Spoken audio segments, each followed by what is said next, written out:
Good morning. I'm going to read you a list, 15 different titles. So listen up. Number 1, Happy Birthday to You. Number 2, Auld Lang Syne, the Scottish New Year's Eve celebratory song. Number 3, Rock Around the Clock. Number 4, Happy, most downloaded tune I do believe on YouTube. Take Me Out to the Ballpark. God Bless America. It's a Small World. We Are the Champions. Yankee Doodle. Over the Rainbow from The Wizard of Oz. Beat It, Michael Jackson. Celebration. Is that Casey? Or is it Call? Okay, forget it. When You Wish Upon a Star, 76 trombones, and Twinkle, Twinkle, Little Star. Reasonably, I hope, well-known tunes. Now, what I'd like you to do is one of you, sitting next to the person that you're sitting next to, is going to tap out just one of those tunes. So one of you is going to tap, one of you is going to listen. Just one of you tap, one of you listen. Now, before you start the exercise, and the one who does the listening, obviously, let me make the exercise clear, identifies the song that has just been tapped. Now, before you start, I'd like you to write down on a scale from 0 being that there isn't a chance in hell freezing over to 100% that I know I'm a great tapper and I'm sure they'll get it right. Write down a number between 0 and 100, so you've all got your notepad, so you just write down a percentage number, probably do it discreetly, so the person that's about to work with you doesn't know whether or not you think they are brilliant at listening or tapping. Write a number down and start tapping. Let's get going.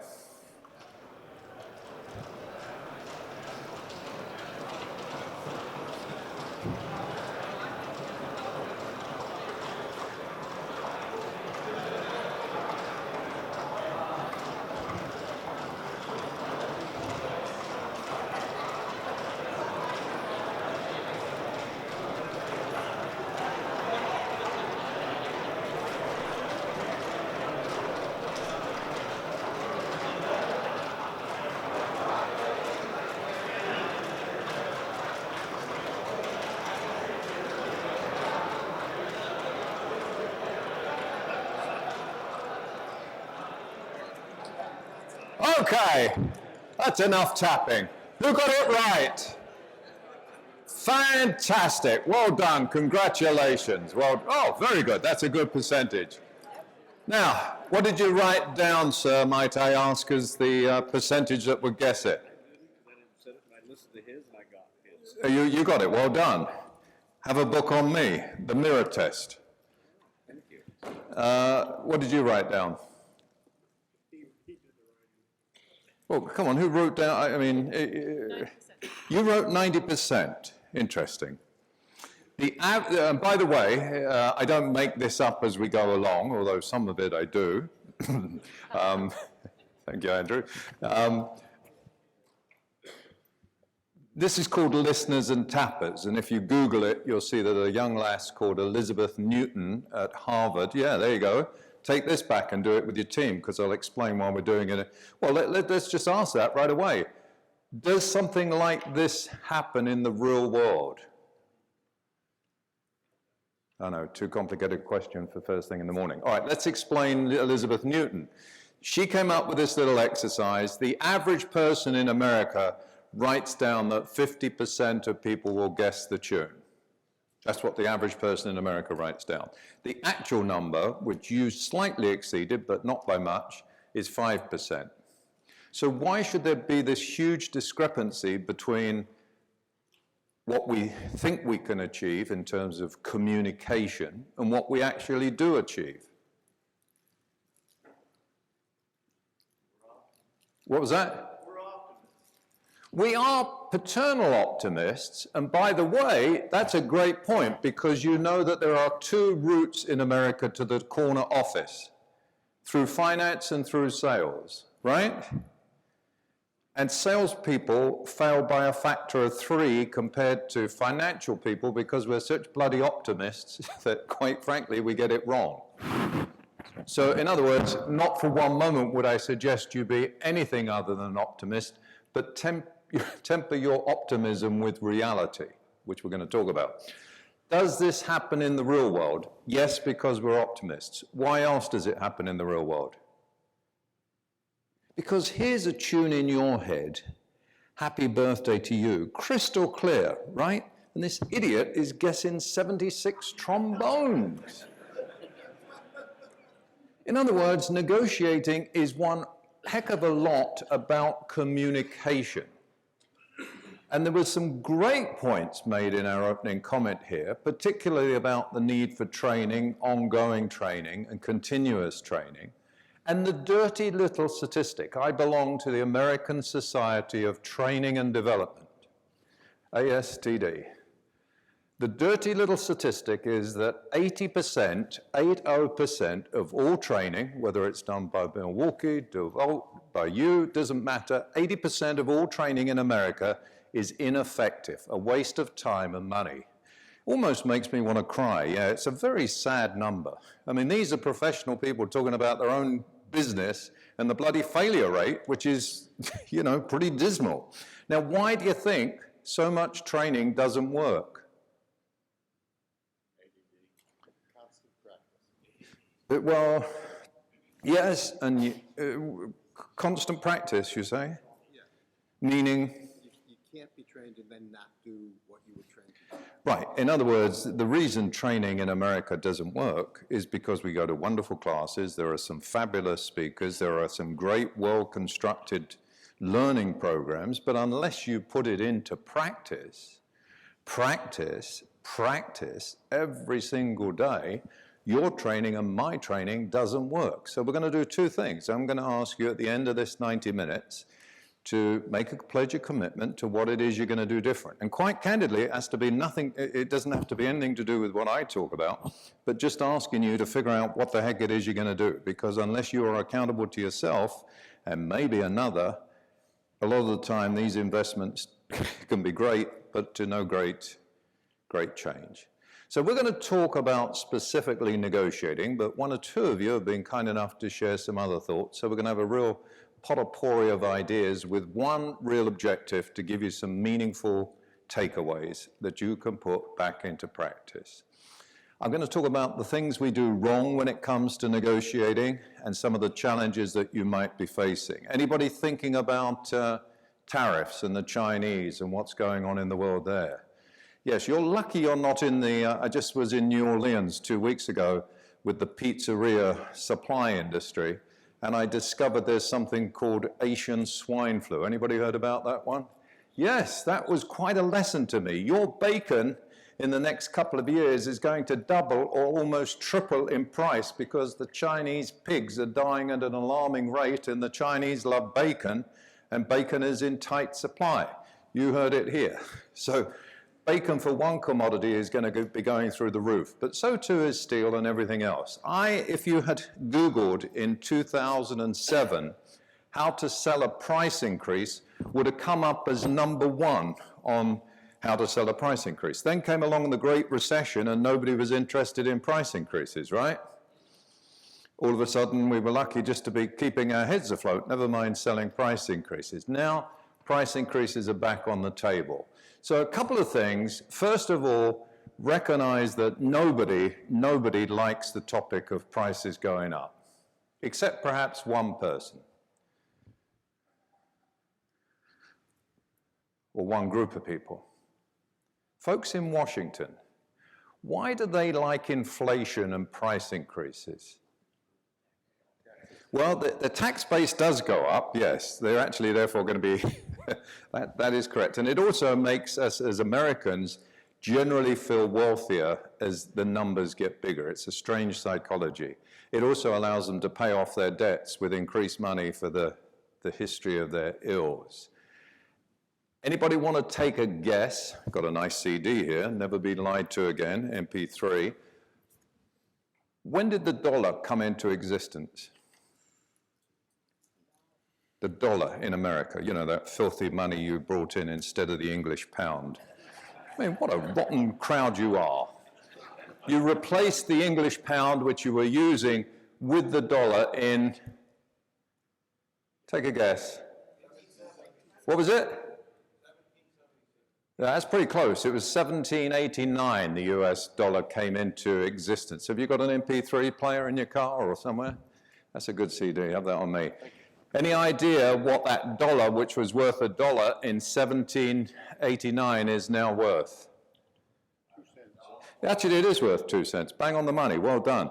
In other words, every year our dollar gets worth less and less because the prices of things go up. So once we accept that, it is no big surprise that you're going to have to start talking to your customers, your staff, because who's the biggest battle that most of us have? Not with our customers, but convincing our own staff that they're going to have to face the music. And the best way to sell, so make some notes, you've got notepads. Number one, price increase and the topic of price increase should start to be addressed right now, even before you've got the note from the suppliers. Why should we start talking to every customer about price increases, your best customers right now? Why should you start talking to them immediately? It lets them, beautifully put, it lets them get used to the idea that indeed you're going to be talking about, not only talking about, but actually implementing price increases right now. Secondly, do this face to face. Why should we, when we know that we've got a price increase coming, do it face to face? No emails, no letters. Why face to face? What was that? And they're going to be concerned, and not only that, they're going to be pissed off with you. I mean, he's only asking 20% on tariffs. That can't account for a price increase of $3 a unit to me. How can that be? You're taking advantage. That's unfair. I don't like it. I'm going to switch. I'm going to go to Granger. I'm going to go to Home Depot. I'm going to go to someone else. I mean, that's the conversation we're going to have. And why should we be prepared for that conversation? What happens after me, 10 minutes, screaming, ranting and raving and shouting at you? When does it take effect? In other words, I just want to be angry at someone, and you're the one that's my punching bag. And if you don't like it, too bad, you've got to get used to it. But once the customer has got used to it, it's the new norm, because what was worth $1 a couple of hundred years ago is now 2 cents. You're bang on the money. That's exactly right. And so this is just a natural inherent trend of commerce that prices will be going up. Interest rates, imports, whatever. Do it face to face, let them scream, let them rant and rave, give them the opportunity to stock up at old prices, you stock up at old prices. And here's really the first negotiating point. If you would like to get a 5% increase, what should you ask for? There you go. If you want to get a 5% increase, open at 10. Because what can you do by opening at 10? You negotiate. You might come down to 7. You might come down to 8. You might come down to 9. You might come down to 5. What's the problem with opening at 5? You've got no damn way to go. So point number one, if you want to be a great negotiator, write this down. Give yourself room to move. Price increases, do it face to face. Start talking about them right now. If you have letters from your manufacturers, have those in your binders to demonstrate that it's not just you taking advantage, but it's the reality of commerce. And give them time. Don't just come in the night before to say price increases are going up tomorrow. That's how you piss people off. Give them the opportunity to load up with pricing, with product at the old price. Educate them. Tell them that what was $1 is now 2 cents. It's just the way it goes. And here's the interesting thing. I worked with Kimberly Clark many, many years ago. It's the janitorial world. This is true. I don't make this up. This is true. Kimberly Clark, when 2007 wanted, and paper was going up very rapidly in those days, knew that the real problem was that when they wanted to push through a price increase, their distributors were frightened to do so. So I went to many,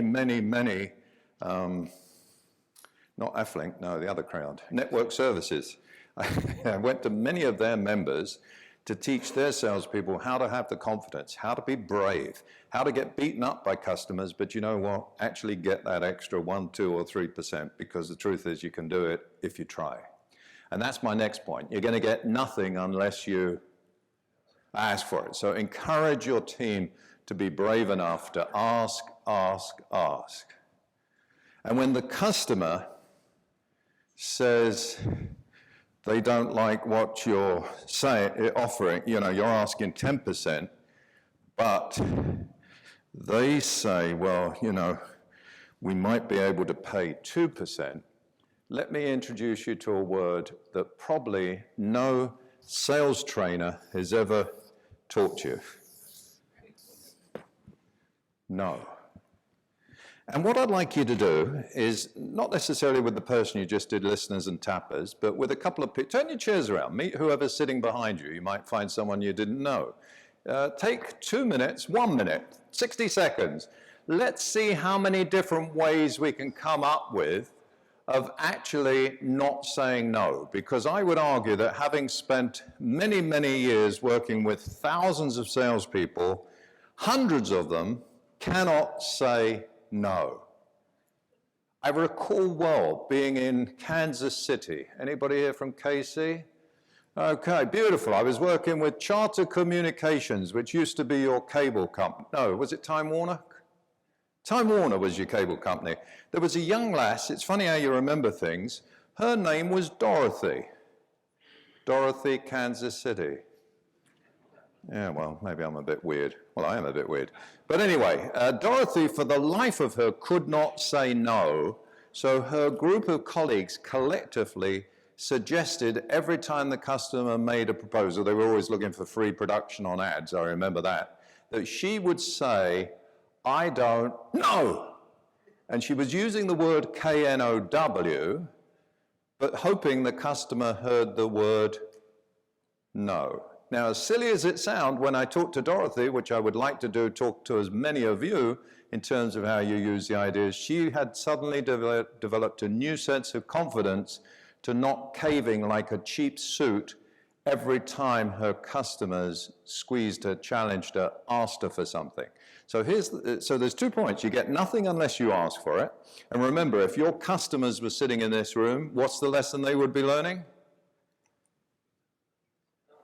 Keep asking, celebrate. Keep asking, keep asking, keep asking, because most sales representatives fold like a cheap suit and they don't know how to say no. You're going to go back to them and teach them 15 different ways to say no, which we're going to learn right now. So get yourself 2 or 3 partners and see how many different ways you can think of politely, professionally, not saying yes, but essentially saying no. I'll give you 90 seconds to work on it, and let's see what we can come up with.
Okay, let's quickly debrief. Andrew, what's an alternative way to saying no? You said, let me take it back to the team. Take it back to the team. Okay, now we need to be careful with this one because I'm the customer. You say to me, let me take it back to the team. What am I thinking? Something positive. Something is going to positive come of it. So how would you, because one of the keys to a successful negotiation is modification of the other side's expectations. I was just in Silicon Valley not so long ago, had the buyer tell me that when Intel was coming in, the assistant buyer would go out and in the visitor's book, in 2 different color pens, fill in the name Hitachi and Motorola from the previous day. Because what goes through the Intel rep when they see that their competition was in there? And you've got a coffee cup sitting in there on the table from your supplier's competitors. What do they start thinking? Oh crap, yes, I'm going to have to sharpen my pencil a little. The problem with saying take it back is what goes through my mind. There's an opportunity. There's an opportunity. So how could you make sure you, because I think that's okay, but you're the owner of the company, are you? Or are you this, what's your role? One of the owners. Look at this face. I mean, there's a man. Do you think he's a man who says yes? That is one miserable looking man. So let me say this. If I was the seller talking to you, Andrew, I'd say, look, I'm going to go back and I'm going to take it back to, what's the gentleman's name? Steve. I'm going to take it back to Steve and I'm going to be your champion and I'm going to work like hell. But I think you know Steve, right? You know Steve. I'll be looking for a new job next week. So temper it. Let them know. What's another way of saying no? Help me out. Lady here. How else can we say no? This is a participative session. This is why training doesn't work. This is why training, ladies and gentlemen, doesn't work. I mean, we've got to think. Another way of saying no. It's below my cost. It's below my cost. You know, if you can buy it for that price, buy me some. Yes, a little humor. Why not? It's below my cost. I can't do it. What's another way of politely, professionally? Oh, you're going to take him with you when you go on the call. Okay, all right. What are you going to say? Absolutely not. Absolutely not. Yes, I like that. With a confidence, and look at him with a slight cocky smile on his face. When pigs fly. I, for many years, worked with a company called Ingram Micro. Some of you may have heard of Ingram, $32 billion a year distributor, master distributor. Their competitors were a company called Mericel, I say were, and MicroAge. And I thought to myself, well, I'm doing work with Ingram, Mericel, and MicroAge are in the same business. I shall go and see each of them and tell them how we can help them make more money. Does that make sense? You go and sell the competition. That's what I thought. Called both of these, went and visited them. They had no interest. They thought they were the greatest salespeople, and both of them are now out of business because they would not say no to a customer. And Ingram's favorite line was, oh, if you can buy it from Mericel at that price, go and buy it from them, and I tell you what, we're here till 4 o'clock. If you can't get it from them, call me back and I'll ship it to you. In other words, be brave enough, and that comes to the second point of being a great negotiator. Take some friggin' risk. You're going to lose sometimes, but you'll probably win more often than you realized. So great negotiators take a little bit of risk. Other ways of saying no, what have you got? Absolutely no possible way. Absolutely no possible way. What else could we do? Other ways of saying no. What was that? We've got to make money. Put yourself in my shoes. I mentioned, perfect, the lady's got a red top on here. I mentioned that I worked with Ingram for many years. Their favorite line was, we're not the Red Cross. I mean, no. I mean, these are silly little things, but this is a nickel and dime business, is it not? And it's a penny here and a penny there. In fact, John Ingram sat me down and he said that if Mericel had made 1 penny extra on every shipment, every line item that they had done in the previous year, they would have been in the black. They would have, and I was just at a conference last week. TTI, they're an electronics distributor, owned by Berkshire Hathaway. I was at the slide presentation. Unbelievable, 23 million line items they shipped last year in 2018. That's a lot of line items. But then here again, you know, 1 penny on 23 million is, it's a lot of money. So think about it. This is a penny business, and each little penny counts. So let's recap. First thing, give yourself room to move. Second thing, be prepared to take some risks.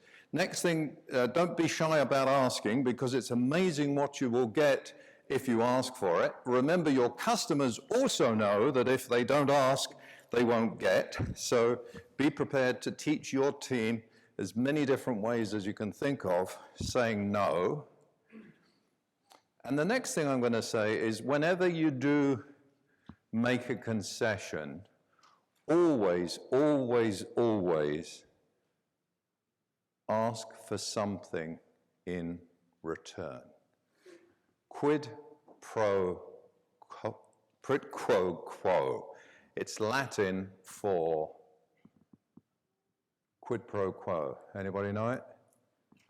Quid pro quo, Latin meaning this for that. It was first in the English language at the time of Shakespeare. In fact, is in a few of his works. So there you go. There's a lesson to take back to your sales team, to think about what could we be asking for in return anytime we make a concession. I asked a few of you at breakfast and had a chance to talk to one or two of you about the biggest challenge you face. And quick as anything, finding new talent, recruiting. Is that an issue for one or two of you? Yeah, okay, so it's slightly off topic, but let's take 30 seconds to talk about it. Am I wasting your time, or is it something that resonates? Right on, okay, fine. North Carolina, anybody from the Raleigh area? Right, I was with Tar Heel Paper. Dave Mounts, the VP of Sales, did some training with he and his team. I was talking to Dave recently, and he said, you know, I took your advice about stop looking for places to find people and start looking for people. And he said, we regularly go to a little restaurant. There was a waitress there who I thought had a lovely attitude, who would have made a perfect customer service person, or I would have groomed her for inside sales with the potential for outside, because she was kind of nice. You know what I mean? Great, you got it. So he says, I've decided I'm going to ask her to come into sales or come and join us.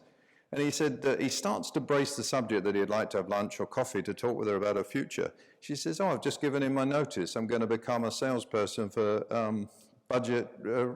He lost her. So write this down. Stop looking for, write it down. Stop looking for places to find people, because I would say this, that in this room, I bet you money that if I was to meet all of your salespeople, a third of your salespeople should not be in friggin' sales. I'm convinced of it. There's a lot of people who shouldn't be in sales, who are doing this job, who are getting far more money than they deserve. I'm sorry to tell you that. And I would say that there's a third of people out there in America who could be fabulous in sales, who are not doing it, but they don't even know they could do it. Your job is to inspire them to yeah. You're looking at me like I'm a friggin' freak, but you're right. It's hard to believe this, but they need some inspiration, they need some encouragement, they need some coaching. Here's my second point. This one I have shared with so many people that it works. Get one of your staff, young staff. Has any of you got young staff, I hope? Okay, you invite them out for a cup of coffee or even lunch. So bring the phone with you, which of course they always do. You sit them down and you say, who else do you know who would be someone who might be someone with a good attitude to come and work with us? Because forget places of advertising, there's one or two good spots, but indeed, networking is becoming tougher and tougher. But contacts, personal contacts. So who else do your young staff know who could be good at, and forget old guys, because we're running out of old guys, they don't have the energy or the passion. Waxy, janitorial in California.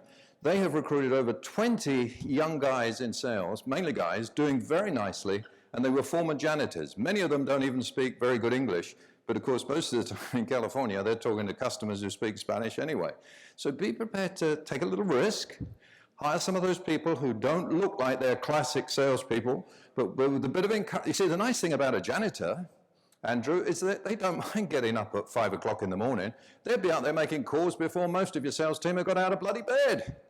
No, it's true. It's true. So start looking for new people. Now, here's the other thing. Don't start them on a Monday.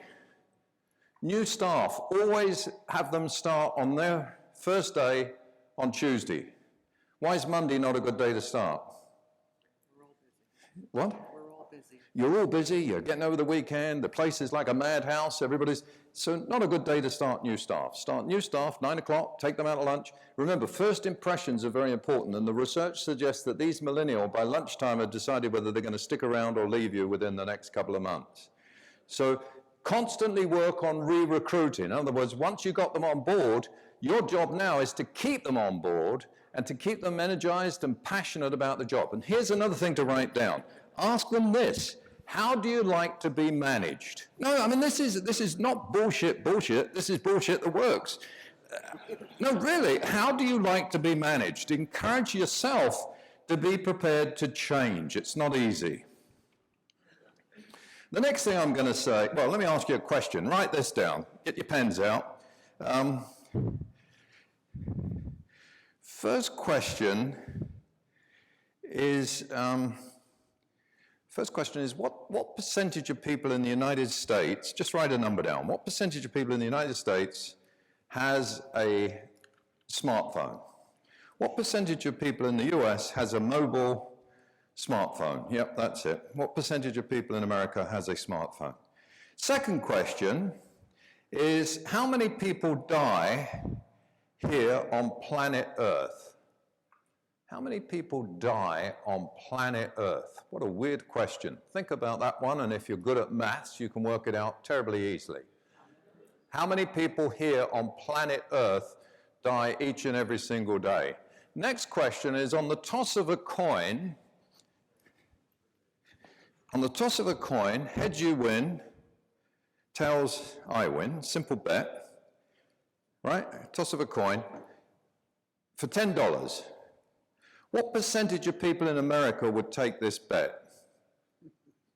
And last question is this symbol here.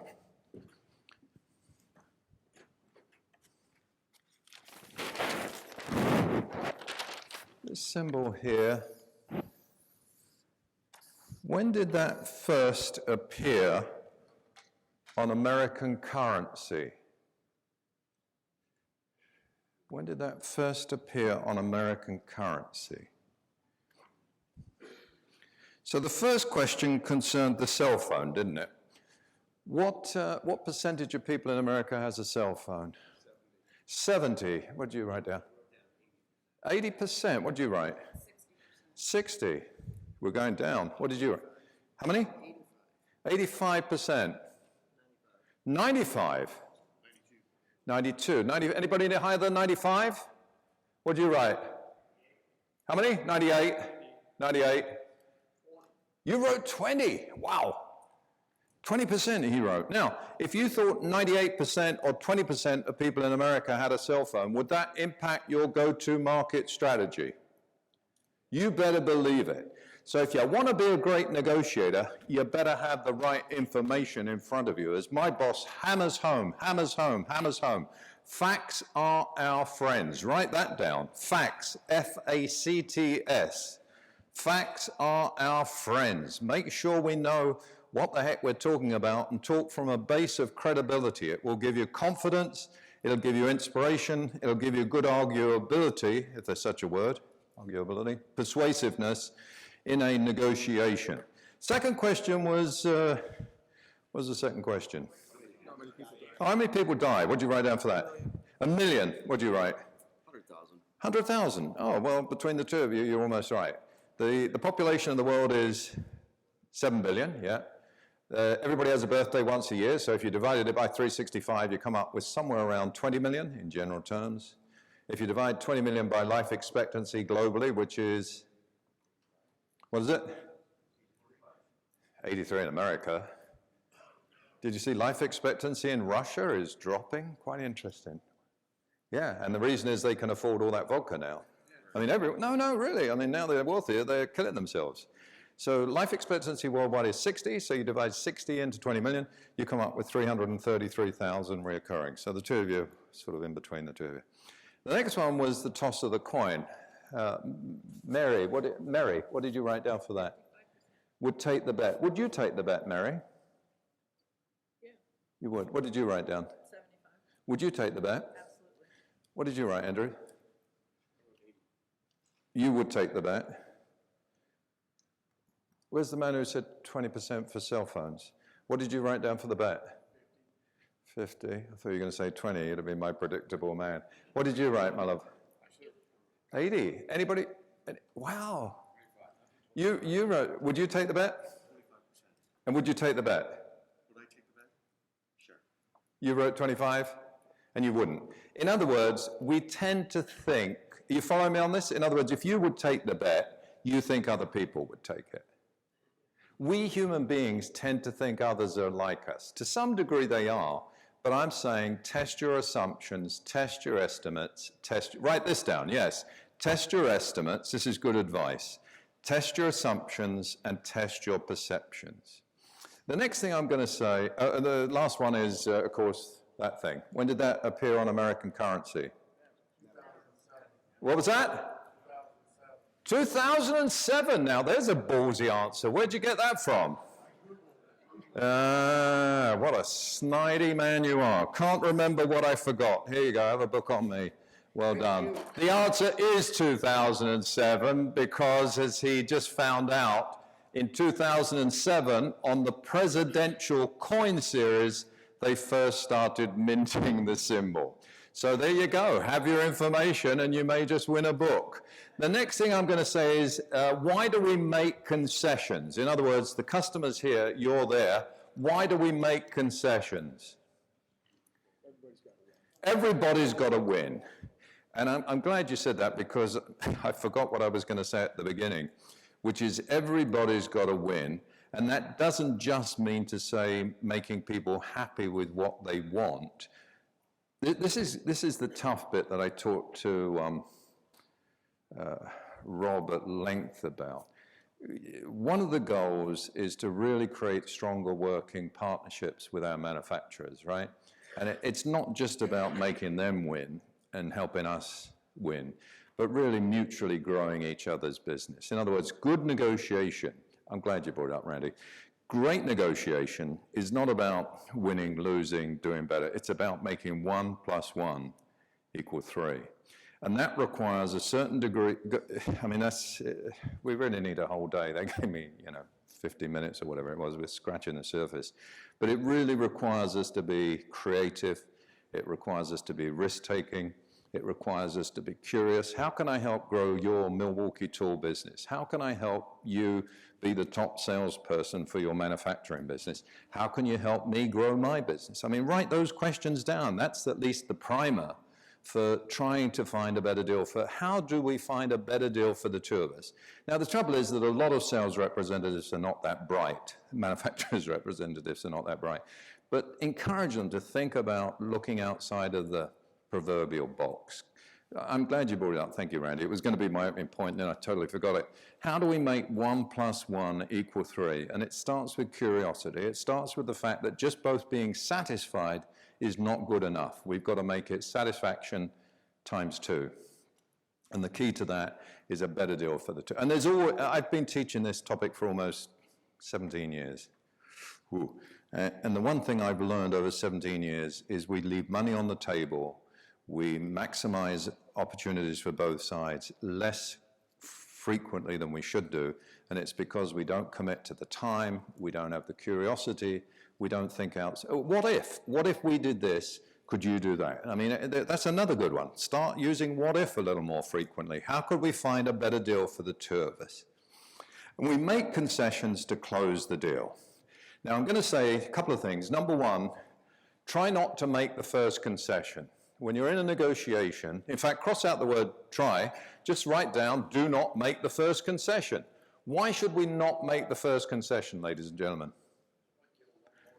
There you go. And not only that, I was with company in South Florida. Any of you from that end of the country, you've seen them all over the place. Dade Paper, they're now owned by Imperial. And Lenny Janelle, been in the business 54 years. He said, you know, it's funny you should talk about that. He said, I've never thought about this before, but what I've realized is if I make the first concession, I almost invariably make the last concession. So you give up more than you should. You show your hand, they smell blood, they will push you. So be brave, resell your value, resell your value, resell your value. And I was in Silicon Valley. When was I in Silicon Valley? A year ago. Big technology company, very, very, very interesting.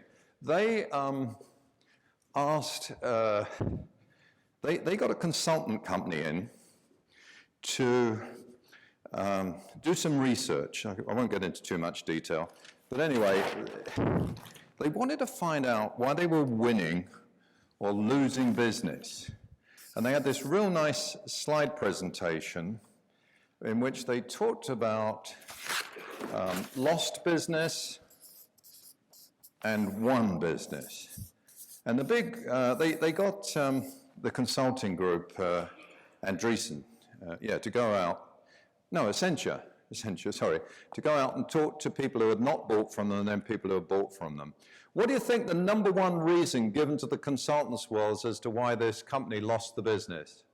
It was price, man, you're quick. What do you think the number one reason given to them was as to why they won the business? It was price, yeah, there you go, wow. You've obviously heard customers talk to you about your price. They said that the price was too high, so we weren't going to buy it. That's what they heard. Then they asked these people how many reasons they saw to have potentially, and by the way, the price was the same whether they won or lost the business. You follow me on this? Whether they won the business or lost the business, the price was the same. They asked these people how many reasons they saw to have potentially paid the price. On an average, they came up with 3. Then they asked these people how many reasons they saw to pay the price. On an average, they came up with 7. So what's the difference between whether you lose the order or win the order? What was that? The rationale on the part of the customer to pay the price, which was driven by what word? What was that? Somebody say relationship? Are relationships what they used to be? Has anybody read the Challenger sale? What do you think of it? It's pretty spooky, isn't it? I mean, if you're a relationship type salesperson, your future is very predictable, sir. You better read the Challenger sale. It may make you want to throw up, but it will tell you the way business is going. I was talking to a distributor in Ohio. He said he went out with 6 of his sales reps. He couldn't get over what wonderful relationships they had in talking about the name of the dog the family had, the wife's hysterectomy. He knew the families and the names inside out. And then the customer would say, well, sorry, I haven't got time to talk to you. I've got to get back to work. I mean, that was great 30 years ago, but we've changed. So think about how important. No, what differentiates whether we win the business or lose the business? Well, obviously, yes. These guys asked for the sale, I can tell you that. What's the difference? Value. Who said that? The value proposition. Write that down, because if you have not got and Rob gave you a beautiful opening speech on talking about our value propositions. We better know, ladies and gentlemen, for sure what our value proposition is, because, quite frankly, the difference between winning the business or losing the business is the customer's perception of value. Where's the lady who said it there? Would you prefer a CD or would you prefer a book? Cash. Okay, who said that? Here we go. How about, who said cash? Oh, my 20% man, yeah. Oh, last of the big risk takers. Oh my God, friggin' hell. Yeah, pass that back to him. Save that, don't waste it. Souvenir from me. Do you want me to autograph it? Yeah. You want a CD or a book? I'll do the cash also. Oh, well, cheap bunch of bastards. Oh, dear. No, no more cash. That was the last one. You get a book or... Too long. I'll give it to someone else. No. I'm going to give it to my buddy over here. Yeah, on that one. Who'd like a book on making more money? There we go. Here it is. Catch it. Over there. Who'd like a CD on how to negotiate? I saw it. Oh, you're smiling now. Oh, yeah. Anybody can smile when they get a free present.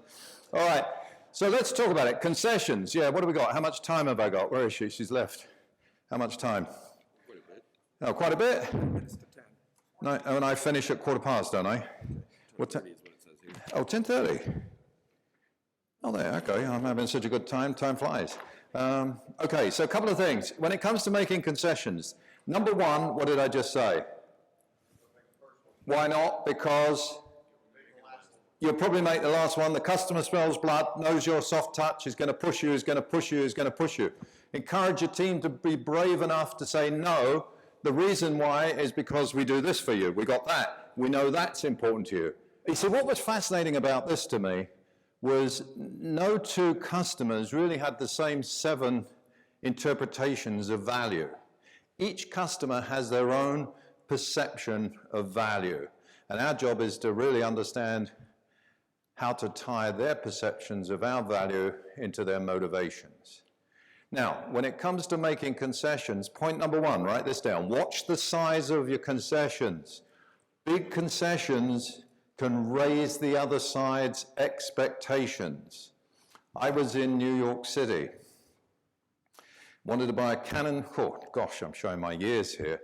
I wanted to buy a Canon Sure Shot with zoom lens, red-eye flash eliminator, and a couple of other nice features. This must have been, I don't know, wow, 15 years ago, it must be. When did cameras, we stopped using them. Anyway, so there it is in the window, $199, good price.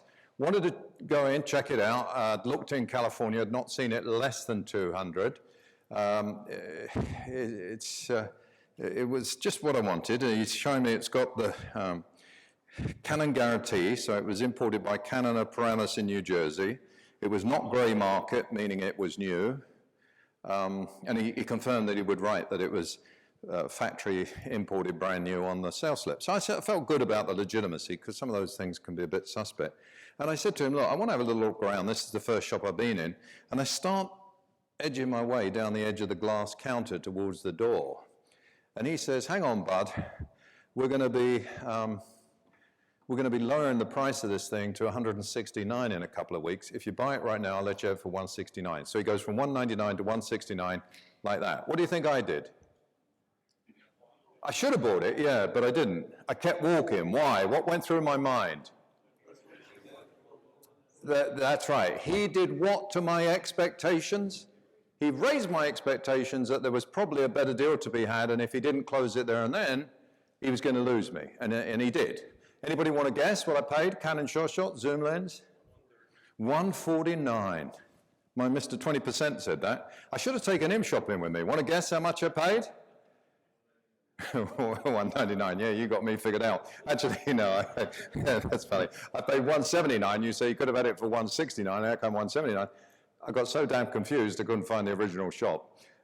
The point of the story, though, is that he did raise my expectations. So a generous concession, I'm saying make small, stingy, hard fought for concessions. And that's my next point.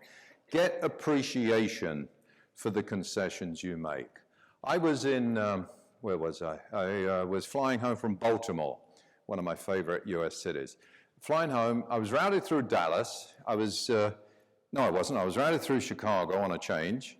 And I talked to a fella in Dallas at a company called Heritage. I don't know if any of you sell liners, but Heritage is a liner company, make plastic liners. They've been bought now by a private equity group. But anyway, I talked to the fellow there, Dan, remember him well, and I said, Dan, I got a chance to come and see you. There's a 3-hour layover at DFW, and I know you're just outside the town. Any chance of an appointment? He said, well, I'm in the office all day. I said, well, I'll tell you what, I'll grab a cab. He said, well, what time would you be? I said, about midday. He said, well, we can have some lunch, and I'll take you back to the airport. So it's perfect. But I said, it depends on if I can change my ticket. So we get to the airport, and the lady looks at the ticket. She said, oh, Mr. Wright, this is non-refundable, non-changeable, absolutely worthless fare other than on this flight. I said, well, I'd just like to try and get on the 8:30. I am Platinum member.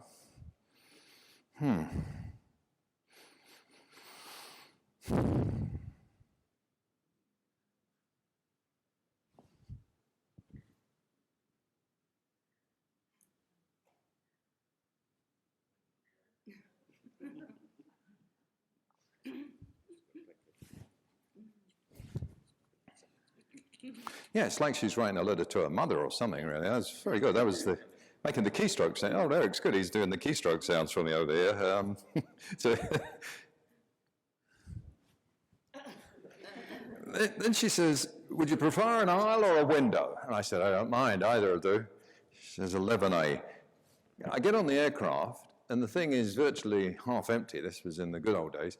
And I didn't think of asking for a complimentary upgrade, which they did 99% of the time. What that woman done to my expectations? She lowered my expectations through the theatrics of making me appreciate what I got. I love this man here. He's writing it down. You can take it back, you can coach it, and the truth is this stuff works. It really, really does. Talking of stuff that works, anybody read that book, Islands of Profit in a Sea of Red Ink?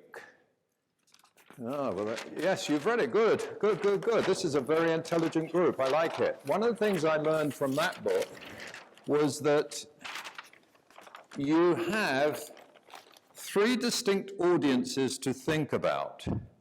You have your customers, you have your salespeople, and, dare I say it, you have your suppliers. And if you were to plot each and every one of those three, according to Islands of Profit in a Sea of Red Ink, the two axes that I am talking about are total dollars here. In other words, this is your very best accounts because they bring in the very most amount of money, right? Your top 10 accounts probably. You follow me? And this is as a percentage of the cost of product, right? These are your very, very best customers. Got it? These are customers here are producing small dollars, a small percentage of total sales. And you can plot this for your salespeople, right? Different levels of profitability. Am I right, Andrew? Your vendors, suppliers, let's use the right word, and your customers. Now, I was in Spokane, Washington, and I had a young lady say to me, Barry, you've missed some crosses off the board. I said, no, that's the chart. She said, no, there's some you've missed off. And of course, she was right. Which ones have I missed off? Which one? You've actually, if the axis was here and here, I have discovered that distributors have customers who actually cost you money. Yes? And I was in Hickory, North Carolina, when I had a young lady tell me that their biggest customer is actually losing them money. And it's a university that the owner of the company finds great prestige and advertising belief in having as a customer. Now, I've not heard that one before, but I guess we all have our own ways of thinking. It is my belief that if you want to improve your bottom line, you need to go out and fire these customers, possibly fire these vendors, and possibly fire these salespeople. Strong words, but they are the words that if you wish to put more money into your pocket, you need to give some serious thought to. These customers, on the other hand, we should do what with? These suppliers, these salespeople. We do everything we possibly can to love them to death because they're the ones that are subsidizing these ones. Let me repeat that. Your very best customers, your very best suppliers, your very best salespeople are subsidizing these.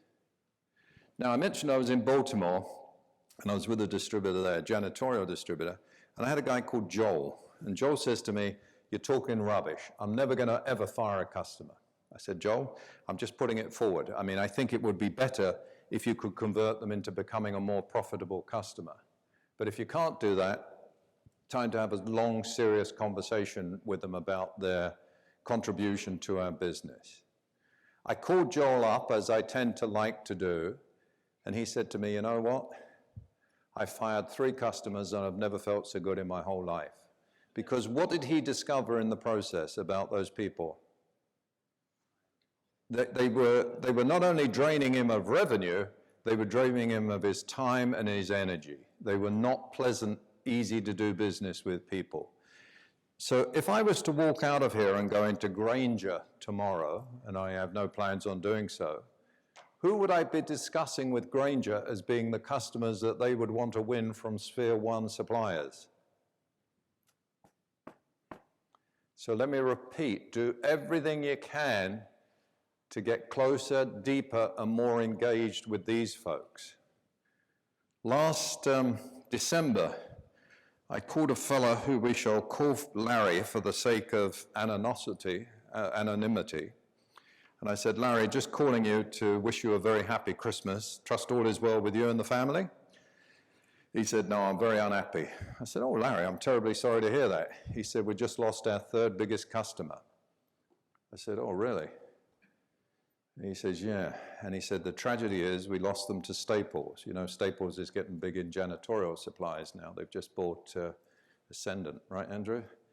Yeah. So I said, oh, that's a damn shame. He said, yeah, the biggest tragedy was we didn't even know the guy who pulled the trigger to switch from us to Staples. And, you know, I wanted to cry because we had come out. Who was my man who read the Challenger sale? Yeah. What's customer loyalty? Do you remember what customer loyalty is according to them? Putting you on the spot.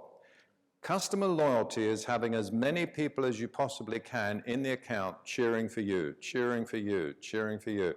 So here's a message to take back. Get deeper, higher, and wider in every one of your accounts, because I can tell you, your competition ain't calling on the guy who's there sweeping up. They're calling on the CEO, the CFO, talking about supply.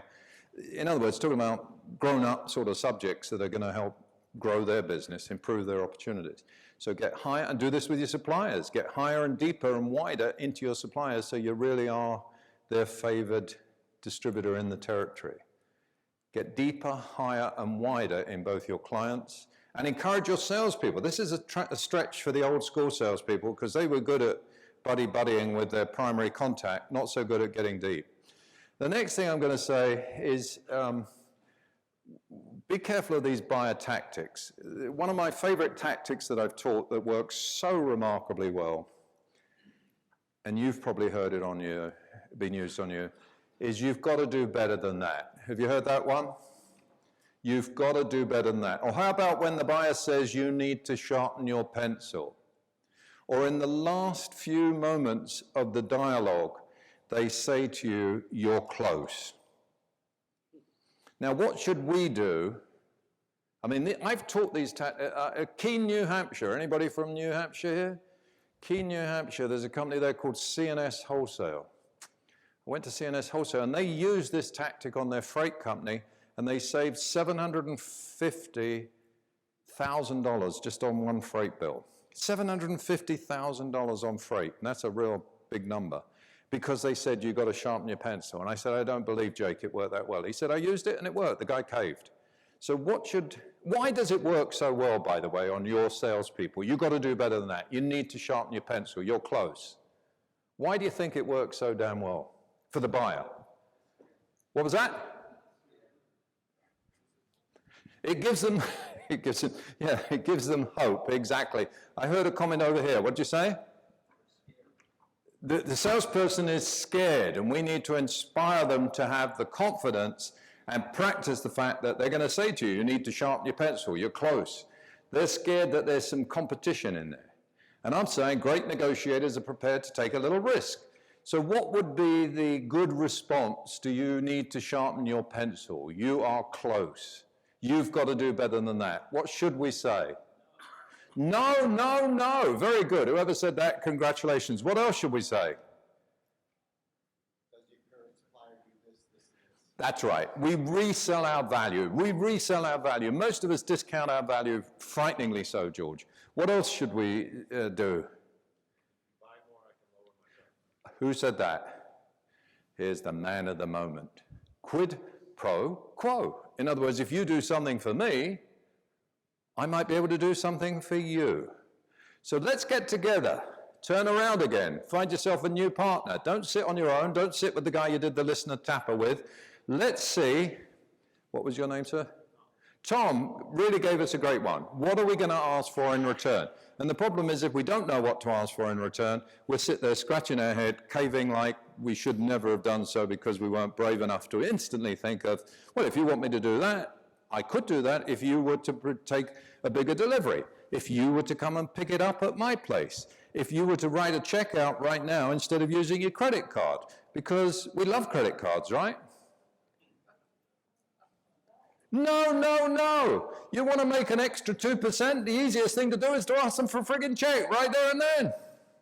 So get yourself together with a group of partners. Let's come up with as many ideas. And Rob told me this was one of the smartest groups that I was going to meet in a long time. And you certainly, you're right, you're very smart people. Not very happy looking, but very, very smart. So let's take a couple of minutes to think about what can we ask for in return the next time, and we're going to take this back and coach it with our staffs. Take a couple of minutes, quid pro quo. Let's come up with a nice long list, as many as we can. What are we going to ask for in return?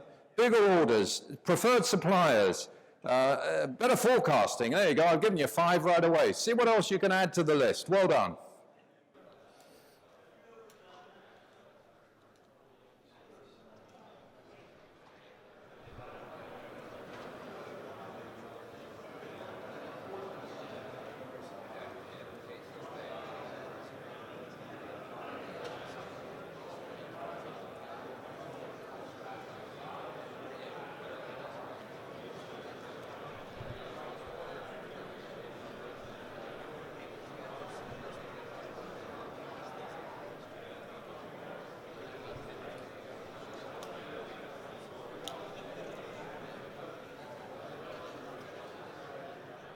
All right, number 1 on our list, very quickly, we're going to go around. Number 1 on the list is what?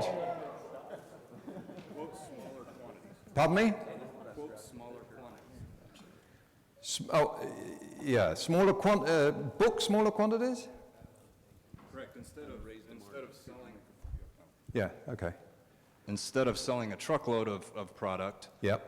quote smaller quantities where your margin can increase and you sell okay, value that's- and you're in your customer's office. Yeah. Have a negotiating CD. That's a good one. Give me another one before you move on. Let's get 2 for the price of 1. Give me the next one you're going to ask for.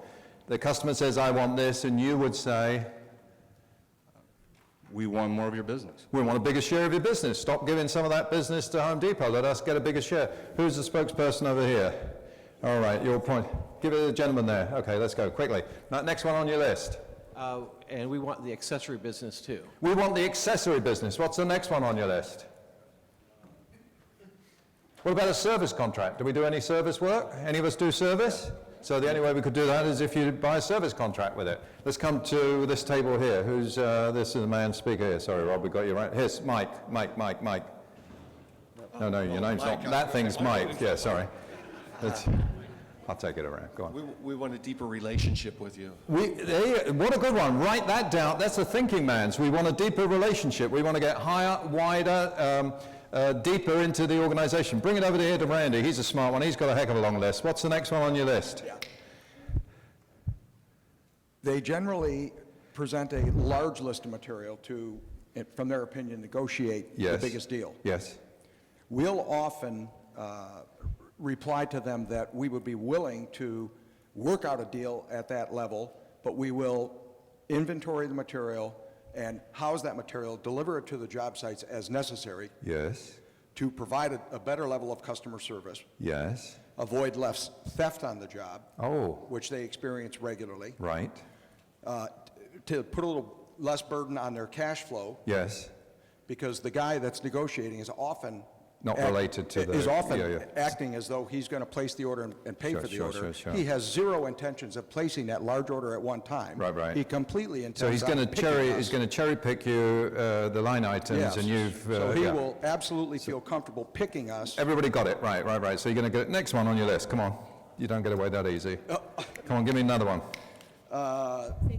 Yeah, certainly the safety. The offering to job site safety. Right. From fall harnesses, fall strength. Get them. How about a bigger order? Would we ask for a Yes, bigger? of course. We try to, at a given time, negotiate for multiple projects at one time. Okay. And not just talk about one. All right. Where should we go to now? Let's see. Where's there another smart? Let's go over the other side of the room. We've been hogging this side.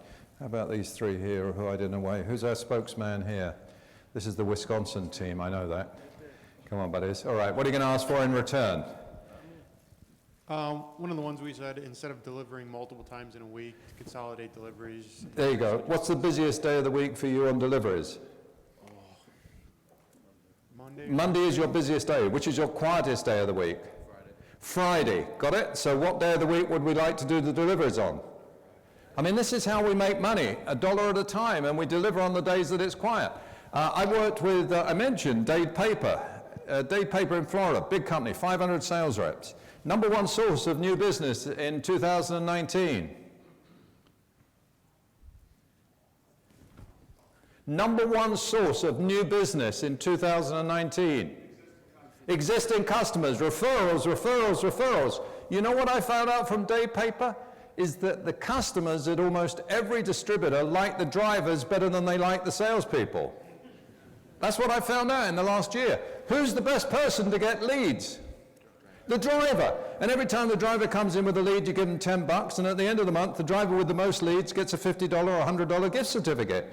Those drivers have to ask one simple question, which is what? Where do you get that? Well, yes, and what else? Dade Paper is running a program called Own the Street. Who do you know around here who could be a customer of mine? Because what's the best possible thing you do? 5 deliveries on one street or 5 deliveries in 5 different zip codes? Improve your, it's called cost to serve. Everything we do in our business has to be relentlessly focused on reducing the cost to serve and improving our profitability, 1 penny at a time. So deliveries on a Friday are much better than deliveries on a Monday, and delivering 5 times a week is the way we piss away the money. We do it by delivering once a month, consolidating or making, or get them to pick it up. How about that? Come and pick the stuff up from our place. Okay, let's find somebody over here, if you wouldn't mind, Rob. Who's looking terribly smart? There we go, here's a smart man. Okay. Yeah, go on. Rob, the last thing. It won't bite, don't worry. What else? Build to order. Yeah, build to order, yeah, exactly. And then hit up the manufacturers. Get it direct from the manufacturers, yeah. The free stuff. How about better forecasting? That would be a good, Yeah. in other words, don't keep calling us up 24 hours before you need it. Let's look at what you're going to need in the next 3 months. Another way to build the order would be to offer them extended terms. So take it all at one time. I don't have to deliver it Okay. 9 times in a row. Extended terms with your good guys that pay. Certainly, yes. How about ordering electronically? Do we all get our customers to do that? The advantage of that is we reduce our headcount, right? Improve our cost to serve. Pay electronically. This is a very extensive list, and give me your card if you're interested. I can send you some other ones on this one. Give me a card. I'll also send you some notes if you're interested before you rush out of here. Let's see, so ask for something in return. Watch the deadlines. Deadlines force decisions. Very, very fascinating. Try not to put yourself under deadlines. Always question the deadlines that are imposed on you. Take risks, and again, look for ways to make the 1 + 1 equal 3, yeah. Okay, we're into what, the last 10 minutes? Okay, fine. So, most training in America does not work because we don't put it into practice, yeah. And so we're going to eliminate that now. I'm going to ask you to look around the room. Well, how can we do that? I'll tell you how I'll set this up correctly. I'll come over here. If it should ever happen, rather sadly, that I should be in Santa Monica Hospital, and I'm lying there like this, and the doctor comes in and he says, "Oh, Mrs. Wright, if you take Barry home, if you feed him baby food 4 or 5 times a day, if you change his diaper, every couple of hours, you'll probably have another 3 or 4 months with him." She pulls out a document called a living will. That's right. That's it. Yeah. And she says, he had one of his best days down there in Florida. Bloody beautiful hotel, Marco Island, with a group from Sphere 1. He's had a rich, full life. He don't want none of that. Pull the friggin' plug. No, and we got it. It's about predicting the future. The Ulysses pack is Greek mythology. And what it says is we make a commitment. Where's my man with his Google over there? I've got a smart ass who's checking me out on everything.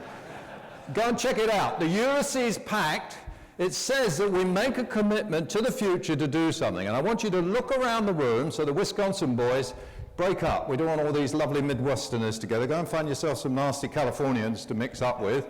I want you to mix it. This is going to build strength within Sphere 1. I want you to find someone you've never met before. Go up and meet a stranger, introduce yourself to them, and tell them what it is that you're going to be doing in the next 30 days. Right, Andrew?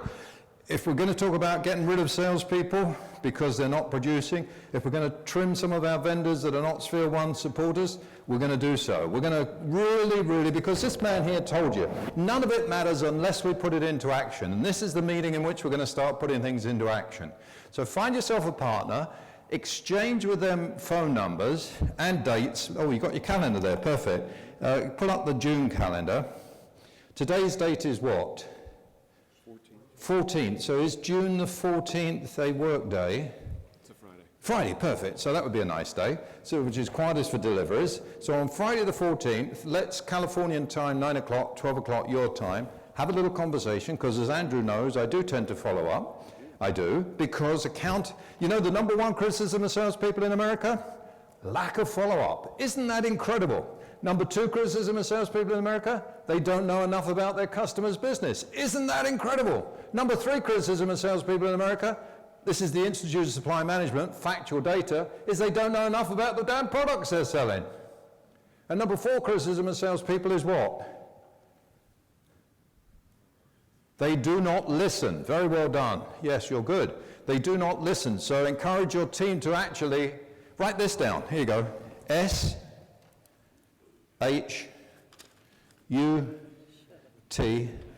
space U-P. Just tell your salespeople to shut up, for goodness sake, and listen to their customers. Listen to their customers, and you know what? They're going to be different to 90% of most of the sales reps who are so busy blabbing about nothing. Shut up and listen is going to really enamor yourself to your customers. All right, so find yourself a partner and tell them what you're going to be doing on June the 14th. Set a date, set a commitment.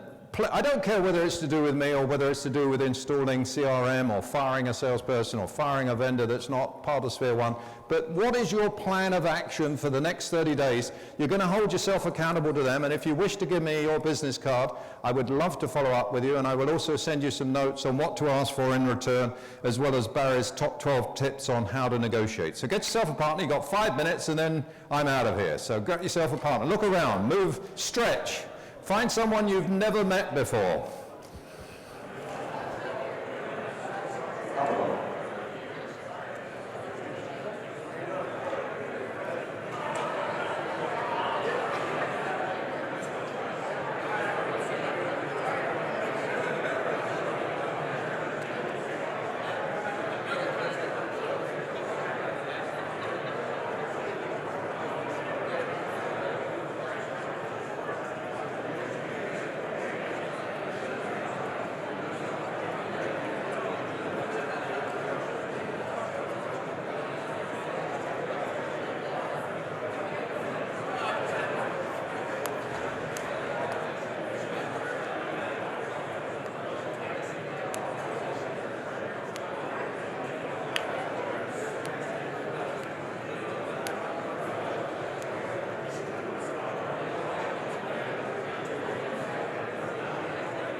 decided to jump off? How many frogs on the lily pond leaf? Zero. 3 frogs sitting on the lily pond leaf. One of them decided to jump off. How many frogs on the lily pond leaf? 2. 3 frogs sitting on the lily pond leaf. One of them decided to jump off. How many frogs sitting on the lily pond leaf? 3. Why would there be 3, Larry, on the leaf?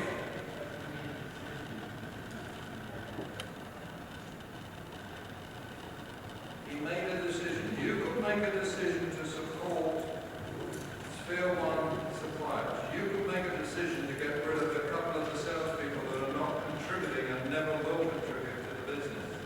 You could decide to hire a millennial and do everything right to keep them, but none of it means a damn thing